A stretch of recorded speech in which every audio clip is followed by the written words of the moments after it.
आपका किया गया भजन, आपका किया गया मंत्र जाप, जब आप करने के लिए बैठें, उपास करें, मंत्र जप करें, कीर्तन करें, तो आप जब जप करने या कीर्तन करने या मंत्र जाप करने या उपास करने के लिए जब तैयार हों और आगे बढ़ें, उपवास करते समय, तप साधना करते समय कोई परिवार का व्यक्ति आकर यदि आपका हाथ पकड़कर उठा दे या आपको अपशब्द कहे, तो यह श्रेष्ठतन नहीं हो। आप करो पशुपति व्रत, आप करो सोमवार के व्रत, पर निवेदन है कि व्रत करते समय, व्रत के पहले आपके परिवार वालों को, आपकी पति को, माता पिता को, परिवारजन को यह बात बता दी जाए कि हम ये व्रत कर रहे हैं। क्यों? उसका कारण केवल इतना सा है कि जब हम ये परिवार वालों को बता देंगे कि हम व्रत कर रहे हैं, तो आपके व्रत में कोई टोकने वाला नहीं रहेगा, आपके व्रत को कोई रोकने वाला नहीं रहेगा, और आप निष्कपट भाव से भगवान की अविरल भक्ति को धारण कर सकते हो। निष्कपट भाव से भगवान के भजन को धारण कर सकते। इतना सुंदर वर्णन किया गया है महामृत्युंजय मंत्र का। यदि हम किसी ब्राह्मण से अनुष्ठान करवा रहे हैं, महामृत्युंजय मंत्र का यदि हम किसी ब्राह्मण से अनुष्ठान करवा रहे हैं, शिव महापुराण की कथा कहती है, अनुष्ठान पत्नी करवा रही है या पति करवा रहा है, सास करवा रही है या ससुर करवा रहा है, घर का जेठ करवा रहा है या जेठानी करवा रही है।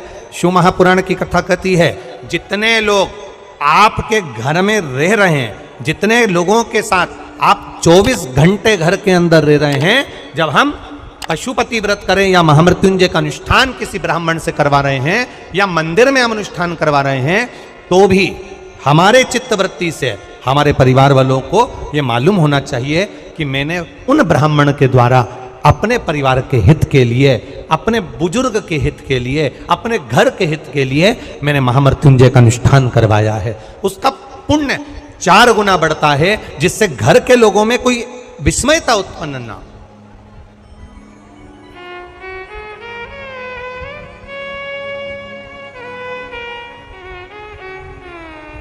हमारे भीतर कोई विस्मयता उत्पन्न ना हो, हमारे मन के भीतर कोई भेदभाव उत्पन्न ना हो।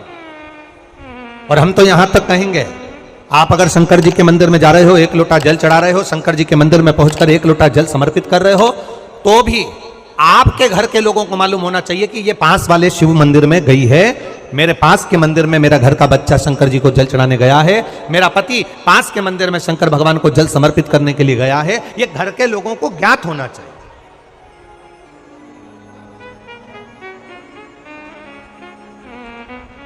घर के लोगों को यह मालूम होना चाहिए कि ये पास के मंदिर में मेरी धर्म पत्नी गई है, पास के मंदिर में मेरे माता पिता गए, पास के मंदिर में मेरे परिवार के लोग गए। ये आपकी चित्तवृत्ति में और परिवार की चित्तवृत्ति में ये बात रहना चाहिए, छुपा कर नहीं जाना।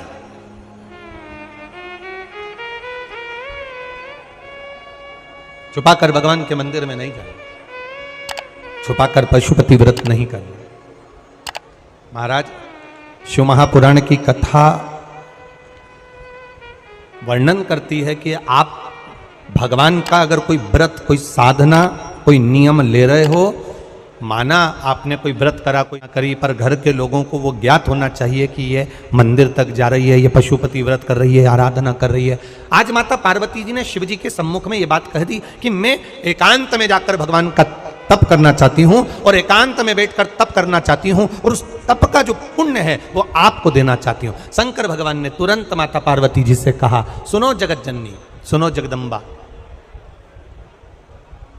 सुनो पार्वती, आप तप करो, मना नहीं है, आप साधना करो, मना नहीं है, आप आराधना करो, मना नहीं है, और आप सोचो कि आपकी करी गई तप साधना का पुण्य आप मुझे दे दो, तो भगवान तुरंत कहते हैं, पार्वती जी मुझे आपके तप साधना का पुण्य नहीं चाहिए, आप अपना पुण्य अपने पास में रखो, हमें आपका पुण्य नहीं चाहिए। अभी तक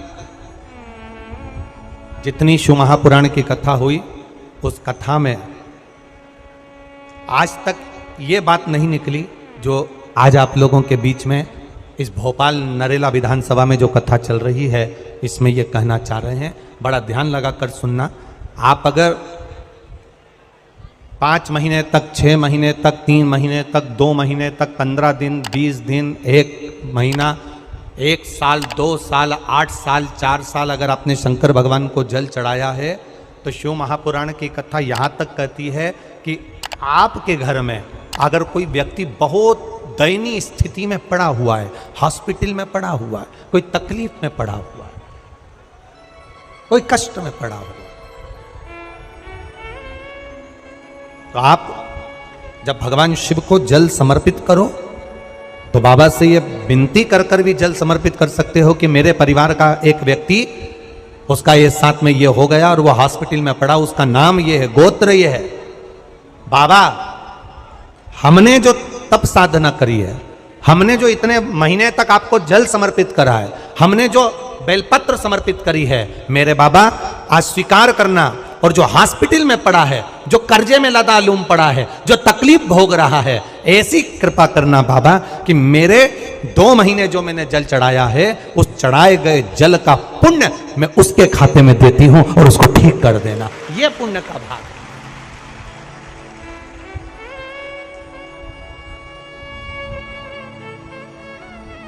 ये पुण्य का भाग है। आप अपना पुण्य भी किसी जीव के कल्याण हेतु दे सकते हैं। अब किसी ने एक बार ये कथा सुनी और कथा सुनकर कहा, महाराज जी आप कहते हो कि शंकर जी पे चढ़े हुए जल का पुण्य भी हम किसी को दे सकते हैं क्या? शंकर जी को चढ़े हुए जल का पुण्य क्या किसी को दिया जा सकता है? क्यों नहीं दे सकते? क्यों प्रदान नहीं कर सकते?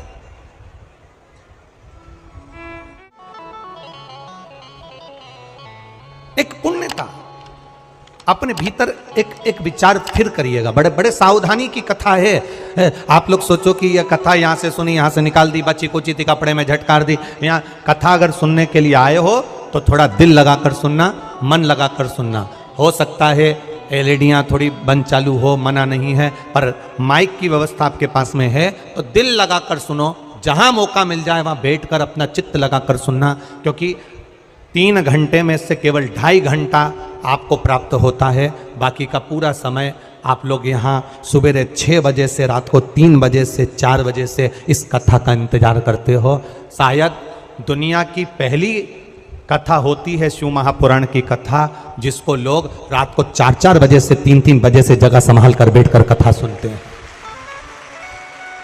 तपती हुई धूप, भयंकर गर्मी, 2 किलोमीटर दूर तक पैदल चलकर आना और बैठने के लिए इतना 8-8, 9-9 पंडाल लगाए गए, पर 9-9 पंडाल भी फुल हैं।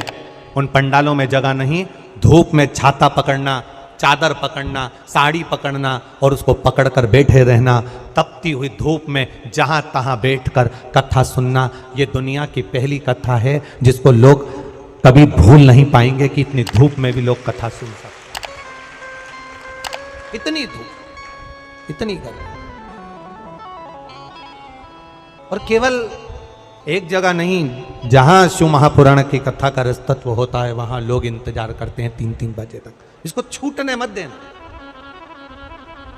ग्रहण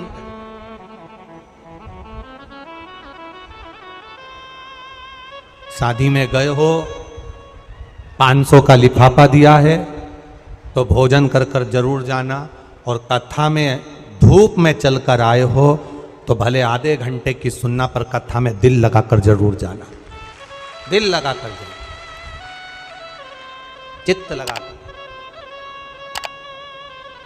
आप अगर 1 लोटा जल भगवान शिव को समर्पित कर रहे हो, आप एक बेलपत्र भगवान शंकर को समर्पित कर रहे हो, आप एक शमी का पत्ता भी भगवान शंकर को समर्पित कर रहे हो, आप भगवान शंकर का पंचानंद स्नान करा रहे हो, आप भगवान शंकर के मंदिर का शिखर दर्शन कर रहे हो, आप भगवान शंकर के मंदिर में जाकर झाड़ू लगा रहे हो, पोछा लगा रहे हो, सफाई कर रहे हो, तो भी तुम्हारी चित्तवृत्ति में रहना चाहिए कि जब किसी पर दुख की घड़ी आए, किसी पर तकलीफ आए, किसी पर कष्ट आए, हमारा करा गया पुण्य हम उसके खाते में दे सकते हैं।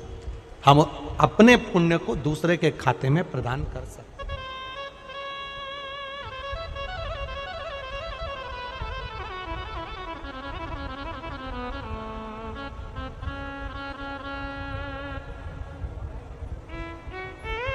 बेलपत्र, जरा ध्यान देना हो। ये बेलपत्र जो होता है, इस बेलपत्र पर कभी कभी आपने देखा होगा कि कई लोग बीच वाले पत्ते पर चंदन लगा देते हैं। ये जो बीच का पत्ता होता है, इस पर लोग चंदन लगा देते हैं। शिव महापुराण की कथा कहती है, अगर भूलवश भी अनायास आपके पास बेलपत्र भी नहीं है, शिव जी का चढ़ा हुआ बेलपत्र भी अगर आपने उठा लिया और उठाकर उस बीच वाले पत्ते पर एक चावल का दाना रखकर भी आप भगवान भोलेनाथ को समर्पित कर रहे हो, तो ये समझ लेना कि तुमने महीना, 2 महीना, 4 महीना, 6 महीना, 8 महीने में, हम तो हमेशा कहते आए हैं, आज फिर कर रहे हैं, 1 महीना पूरा हो जाए जल चढ़ाते, 2 महीना पूरा हो जाए जल चढ़ाते, 3 महीना पूरा हो जाए, 4 महीने पूरे हो गए, 6 महीने पूरे हो गए, या आपका साल भर पूरा हो गया, प्रयास करा करो एक पत्ते पर एक चावल का दाना रखकर शिव जी को समर्पित करना। क्यों? जो तुमने पूर्व में जल चढ़ाया है वो चावल का दाना अक्षय, उसको अक्षत माना जाता है, अक्षय माना जाता है। मतलब तुमने अभी तक जो जल समर्पित करा है वो कभी समाप्त तो नहीं हो सकता, उसका पुण्य तुम्हारे खाते में चले गया, अब तुम उसको किसी को भी प्रदान कर सकते।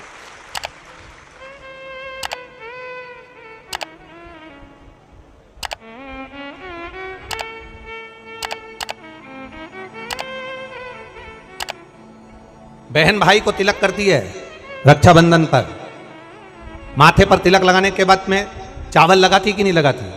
बोलो, जम के बोलो जरा। लगाती है? बोलते जाओ जरा। लगाती है, ठीक है। मंदिर में आप पूजन कर रहे हो, घर में कोई अनुष्ठान कर रहे हो, पंडित जी तुम्हारे मस्तक पर तिलक करते हैं तो चावल लगाते कि नहीं लगाते? बोलो बोलो, जम के बोलो। लगाते हैं। तुम्हारे घर में शादी ब्याह होता है तो तिलक करा जाता है तो चावल लगाया जाता कि नहीं लगाया जाता? लगाया जाता। सब समय पर चावल, मस्तक पर कंकु का तिलक, चंदन का तिलक, जो भी तिलक तुम्हारे मस्तक पर लगा है, कोई अगर लगाएगा शुभ कार्य में तो चावल जरूर लगाएगा। बस एक कार्य ऐसा होता है जिस समय पर मस्तक पर तिलक करा जाता है पर चावल नहीं लगाया जाता।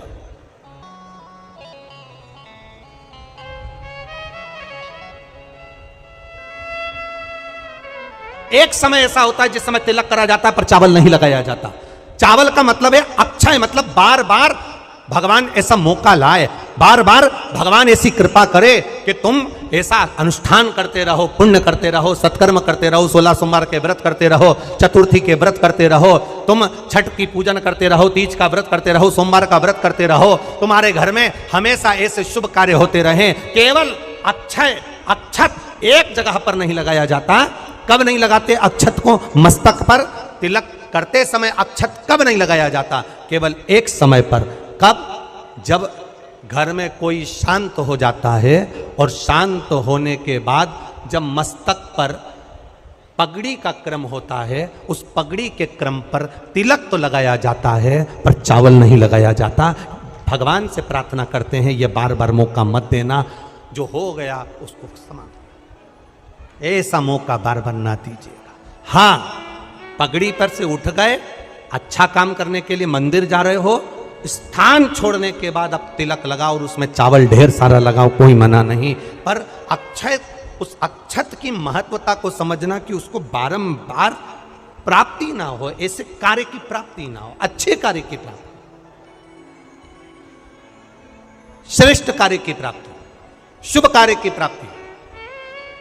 अगर मौका मिले तो एक बार भविष्य पुराण, और एक बार मौका मिले तो कुर्म पुराण, और एक बार मौका मिल जाए तो नंदी पुराण, ये 3 पुराणों का स्मरण करना, इसमें आपको अक्षत की महत्वता प्राप्त हो।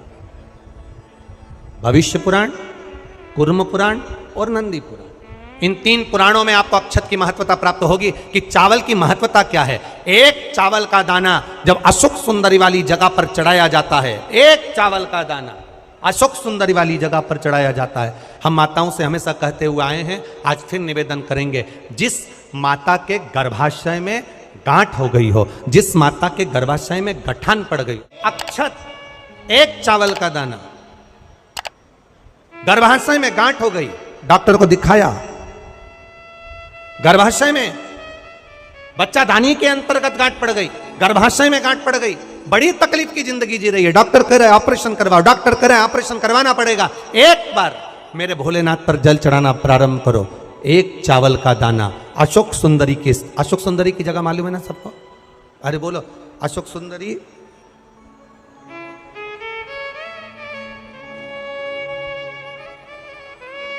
जैसे ये शिवलिंग,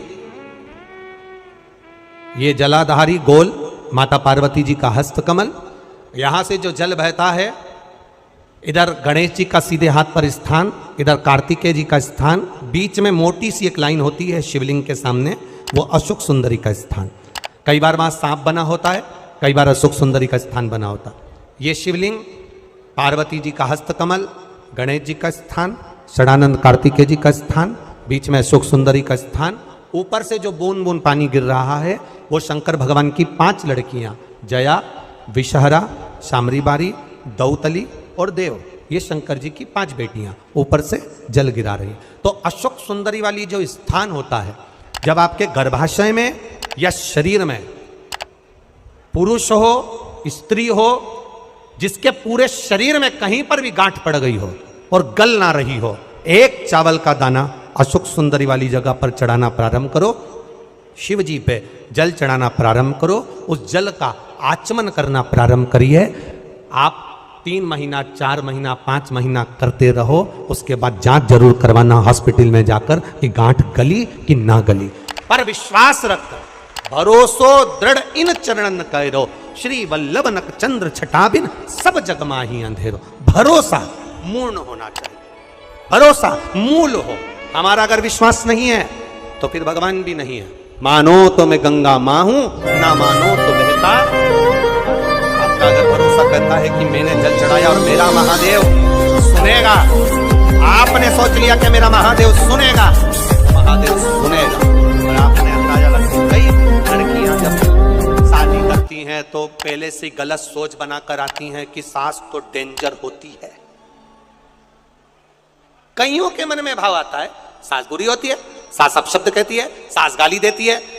कई लोगों से सुना, जिससे मिलो उसकी सास ऐसी हो गई, कोई ने कहा हमारी सास ऐसी थी। लड़कियों ने अपनी चित्तवृत्ति में भर लिया कि सास बुरी होती है। जब चित्तवृत्ति में भर लिया कि सास बुरी होती है तो वो कितने भी अच्छे घर में चली जाए उसको सास बुरी ही लगेगी, ये निश्चित है। और अगर आपने मन में सोच लिया कि जो किस्मत में लिखा होगा देखा जाएगा, संसार सागर में जन्म लिया है, सुख दुख चलता रहता है। अगर कोई बेकार भी मिल गया ना तो अपना स्वभाव से मैं उसको अच्छा बना लूंगी, मुझ में वो क्वालिटी है तो वो अच्छा हो जाए। आप पहले से विचार कर लीजिए। आज के जमाने में लोगों को ना तो लिखना आता है ना विचार करना आता है। एक फेसबुक पर हमको तो आशीष ने बताया, एक फेसबुक पे लिखा हुआ था, एक फेसबुक पर किसी ने लिखा था, आज पुत्र रत्न की प्राप्ति हुई, सभी मित्रों का आभार। क्या लिखा था फेसबुक पे? अरे बोलो तो जम के, आज मेरे घर पुत्र रत्न की प्राप्ति हुई, सभी मित्रों का आभार। अब मित्रों का आभार क्यों दे रहा है? पुत्र तेरा है कि मित्रों का है?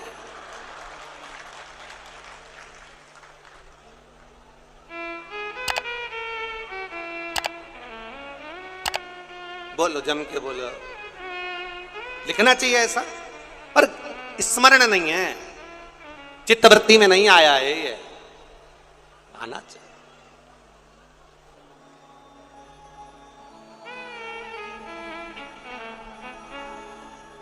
चित्तवृत्ति में आना चाहिए। आप क्या कर रहे हो, आप क्या प्रदान कर रहे हो, क्या लिख रहे हो, क्या बोल रहे हो, आपकी चिदानंद वृत्ति में यह आना चाहिए कि आप क्या कर रहे हो। आज मेरे यहां पुत्र रत्न की प्राप्ति हुई, सारे मित्रों का। क्या लिखा है तुमने, क्या प्रदान किया तुमने, विचार करो।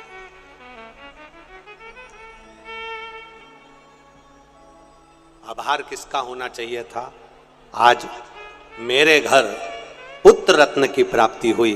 महादेव आपका आभार, आपकी कृपा, आपकी दया, आपकी करुणा, जो ये पुत्र रत्न की प्राप्ति मेरे घर में हो गई, ये आपकी करुणा से हुई, ये आपकी उदारता से हुई।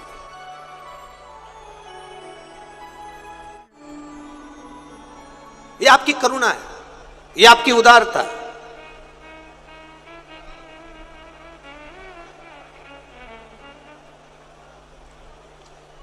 ये कथा हमने कल भी कहा था कि कथा और कहीं भी हो सकती थी, भोपाल में ऐसा जरूरी नहीं कि आदरणीय विश्वास भैया के यहाँ हुई, कथा कहीं पर भी हो सकती थी।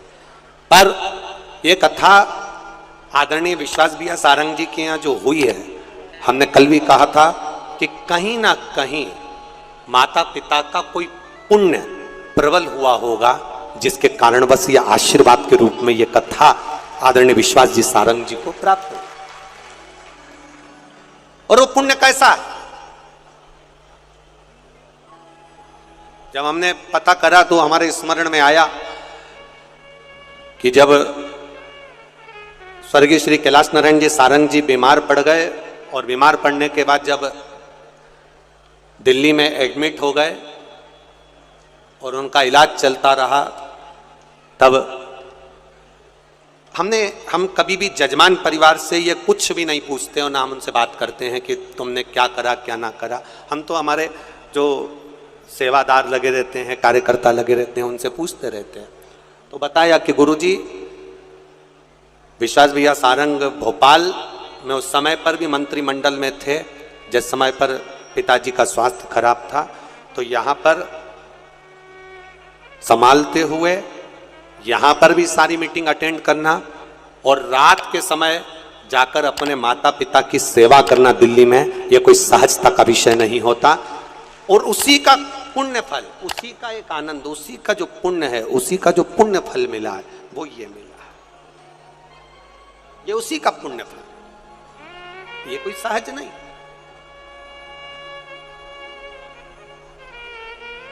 इतनी शिव महापुराण की कथा करी, पूरे भारत में करते रहते हैं, पर पहली शिव महापुराण की कथा ऐसी हुई है जिसमें रेलवे स्टेशन पर भी भक्तों को लाने के लिए बस लगाई गई।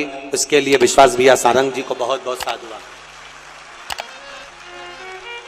आज तक जितनी कथा हुई, उस किसी कथा में कहीं पर भी रेलवे स्टेशन से कथा स्थल तक लाने के लिए भक्तों के लिए बस नहीं लगी। पर पहली कथा ऐसी थी जिसमें भोपाल के रेलवे स्टेशन से भक्तों को यहां तक लाने के लिए बसों को निःशुल्क चलाया गया। एक बार जोरदार ताली बजा, बहुत बहुत साधुवाद, बहुत बहुत साधुवाद। कोई परेशान ना हो, आनंद से पहुंचे लोग कथा। हाँ,